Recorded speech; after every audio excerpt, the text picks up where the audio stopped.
Welcome to our channel. హిందువులకు రకరకాల విశ్వాసాలు ఉంటాయి.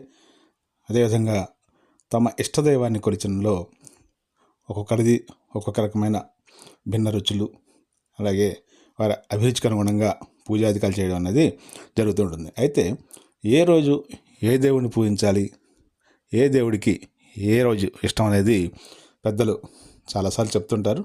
అయితే ఈ విషయాన్ని మనం పెద్దగా పట్టించుకోకుండా నిత్య ఆరాధనలో రొటీన్గా వెళ్ళిపోతుంటాం.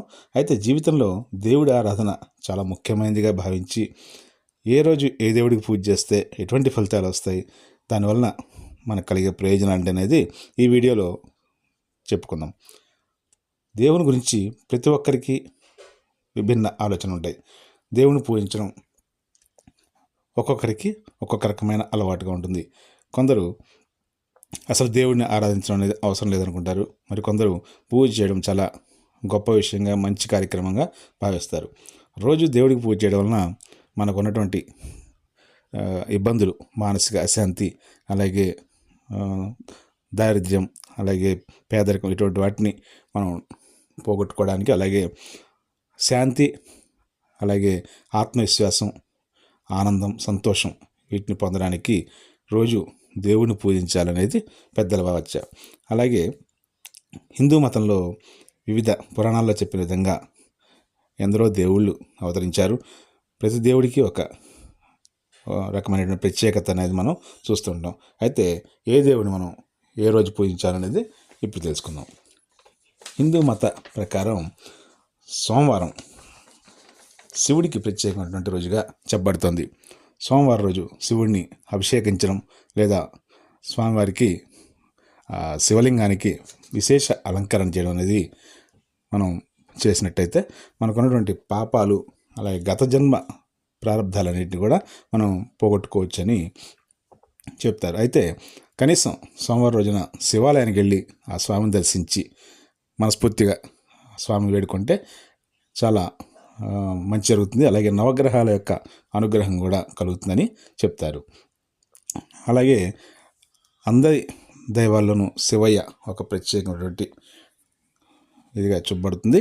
అంటే మనం కోరినటువంటి కోరికలు చాలా పెద్దవిగా ఉన్నప్పటికీ కూడా స్వామి అనుగ్రహించి మనకి సోమవారం నాడు ఆ స్వామిని దర్శించుకుంటే అంతా మంచి జరుగుతుంది అనేది పెద్దలు చెప్తారు. ఇక మంగళవారం చాలా పవిత్రమైన రోజుగా చెప్పబడుతుంది. ఈరోజు వాయుపుత్ర హనుమంతుడి పూజకు చాలా విశిష్టమైనదిగా భావిస్తారు. హనుమంతుడికి ఈ మంగళవారం నాడు సింధూరంతో పూజ చేయడం, లేదా పంచామృతాలతో అభిషేకించడం, అలాగే వడలు, గారెలు లేదా అప్పాలు, ఇలా రకరకాలైనటువంటి పిండి వంటలతోటి స్వామివారికి దండ వేసి స్వామిని వేడుకుంటే మనకున్నటువంటి భయాందోళనలు, అడ్డంకులు, అలాగే ఏవైనా పనులు కాకుండా ఎప్పుడు ఇబ్బంది పెడుతుంటే వాటిని కూడా హనుమంతుడు తొలగిస్తాడని చెప్తుంటారు. అలాగే ఇంట్లో కూడా హనుమంతుడి చాలీసా చదువుకోవడం లేదా దండకం చదువుకోవడం ఉదయం సాయంత్రం కనీసం ఒకసారైనా చదువుకుంటే మనకి హనుమంతుడిని పూజించకపోయినప్పటికీ కూడా ఆ యొక్క ఎఫెక్ట్ అనేది మనకి జీవితంలో తప్పనిసరిగా కనిపిస్తుంది. ఆ హనుమంతుడి ఆశీస్సులతోటి ప్రతి ఒక్కరు కూడా ఆ భయాందోళనను పోగొట్టుకుని అన్నింట విజయం సాధిస్తారని పెద్దల విశ్వాసం. మూడవది బుధవారం. బుధవారం నాడు విఘ్నాలకు అధిపతిగా ఉన్నటువంటి మన గణపతి, విఘ్నేశ్వరుడు, ఇలా ఏ పేరుతో పిలిచినా ఆ స్వామిని పూజిస్తే అంతా మంచి జరుగుతుందట. గణపతిని పూజించడం వలన మనకు ఉన్నటువంటి బుద్ధిమాంద్యం తొలగిపోయి మంచి తెలివితేటలు, జ్ఞానము లభిస్తాయనేది పెద్దల నమ్మకం. అలాగే ఇంట్లో గణపతిని పూజించడంతో పాటు గణపతి ఆలయానికి వెళ్ళి అక్కడ మనము కాసేపు ప్రశాంతంగా ఆ స్వామిని వేడుకొని గుంజీలు తీయడం వలన కూడా మనకున్నటువంటి అన్ని సమస్యలకు కూడా పరిష్కారం లభిస్తుంది అనేది పెద్దలు చెప్తారు. తర్వాత గురువారం నాడు విష్ణుమూర్తిని ఆరాధించడం అనేది పెద్దలు చెప్పే సూచన. విష్ణుమూర్తి మనకున్నటువంటి ఆధ్యాత్మిక వృద్ధికి, అలాగే మన మానసిక స్థిరత్వానికి మార్గాన్ని చూపిస్తాడట.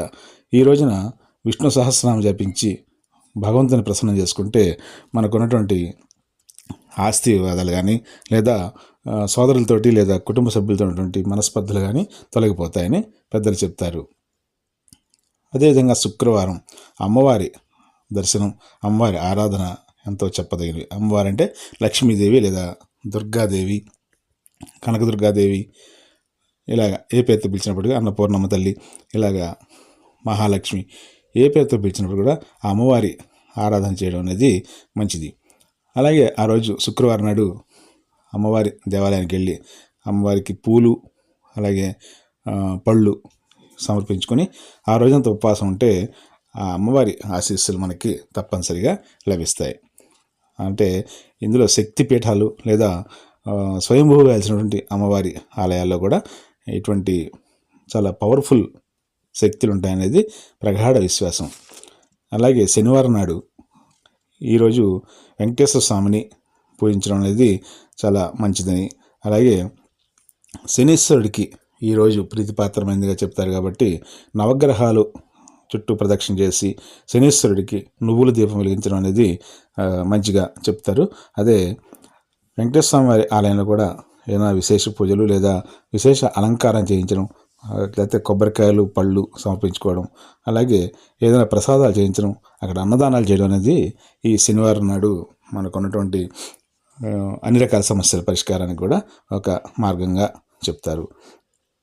ఇక చివరిగా ఆదివారాన్ని వారంలో మొదటిగా పరిగణించినప్పటికీ కూడా ఇక్కడ మనం పూజించే దైవాల్లో సూర్య భగవానుడికి ఈరోజు చాలా విశిష్టమైనదిగా ఇష్టమైనదిగా చెప్తారు.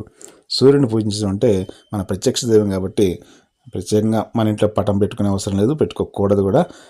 మనకు కనబడే ఉదయాన్నే కనబడే సూర్యుడిని 2 చేతులు జోడించి సూర్య నమస్కారాలు చేసుకుంటూ ఆ భగవంతుడికి మనం ఆదిత్య హృదయం చదువుకుంటూ లేదా కనీసం ఓం సూర్య భగవానే నమః అనుకుంటూ పూజిస్తే మంచి ఆరోగ్యం, అలాగే బుద్ధిబలం, శక్తి, మానసిక పరిపక్వత, అలాగే మనకు ఉన్నటువంటి ఏవైనా అడ్డంకులుంటే వాటిని తొలగిస్తాడనేది ఈ హిందూ మత సంప్రదాయంలో ఉన్నటువంటి ప్రగాఢ విశ్వాసం.